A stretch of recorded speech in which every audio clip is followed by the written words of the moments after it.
In this section, I'm just going to introduce you to the concept of complex numbers. So first of all, the square root of -1 is not a real number. So we're going to define the square root of -1 to equal I. And so that way, if I, and this is an imaginary number, and if I is equal to the square root of -1, then it would mean that I squared would actually equal -1. Now, so this allows us to find the square root of a negative number, because we can say the square root of -a, where a is a positive number, so therefore -a would be a negative number. So the square root of -a is simply I times the square root of a. And so with that said, if I wanted to simplify the square root of -37, I would just write that as I times the square root of 37. Now if I wanted to simplify the square root of -36, I could write that as I times the square root of 36. And since the square root of 36 is 6, that would just be I times 6, which we'll write as 6I. And then for square root of -50, I can write that as I times the square root of 50. But remember, some square roots can be simplified further. So square root 50 is not a perfect square, but it does have a factor that's a perfect square. So I can write 50 as 25 times 2, and then I can take the square root of 25 out of the radical as 5, because the square root of 25 is 5, and I can write this as 5 times I times the square root of 2. So a complex number is actually a number that can be written in this form of a plus bi, where a and b are real numbers. So for instance, let me just give you a few examples.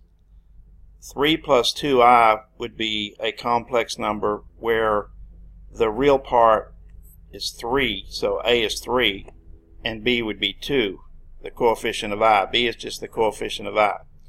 You could also have fractions, so 2/3 minus 1/2 I would be a complex number where a is 2/3 and b is -1/2.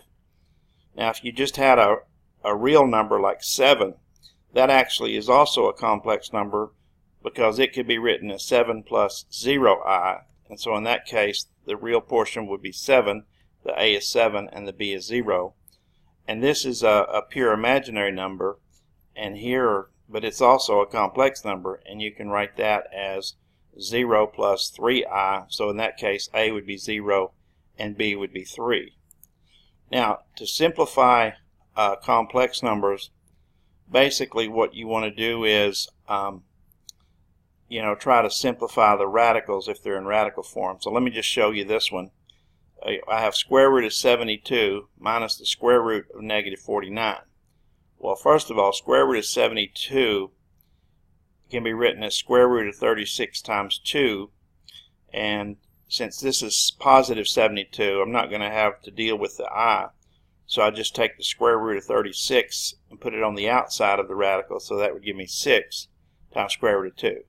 Now the square root of -49, I'd have to write that as I times the square root of 49, and the square root of 49 is 7, so I get minus 7i for the second term. So I have 6 square root of 2 minus 7i. Okay, here's another one. I have 2 times square root of 75 plus 5 times square root of -200.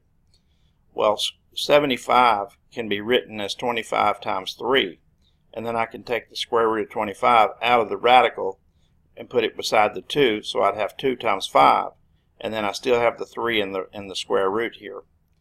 And then for this, minus 200, I can just write that as I times the square root of 200, and then square root of 200, I can write that as square root of 100 times 2, and then in the next step I can bring the 10, which is the square root of 100, out of the square root. So now going back here, 2 times 5 is 10, so this is going to be 10 square root of 3, and then here I have 5i times 10 times square root of 2. And then in the last step, I'll go ahead and multiply the 5 and 10 together, and I'll just bring down this term, 10 square root of 3, and then 5 times 10 is 50, so I get 50i square root of 2. So in this, the a would be 10 square root of 3, and the b would be 50 times square root of 2.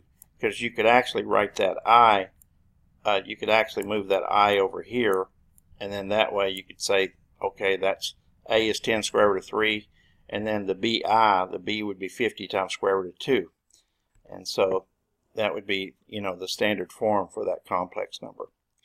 Okay, I'll do some operations on addition and subtraction of complex numbers in the next video.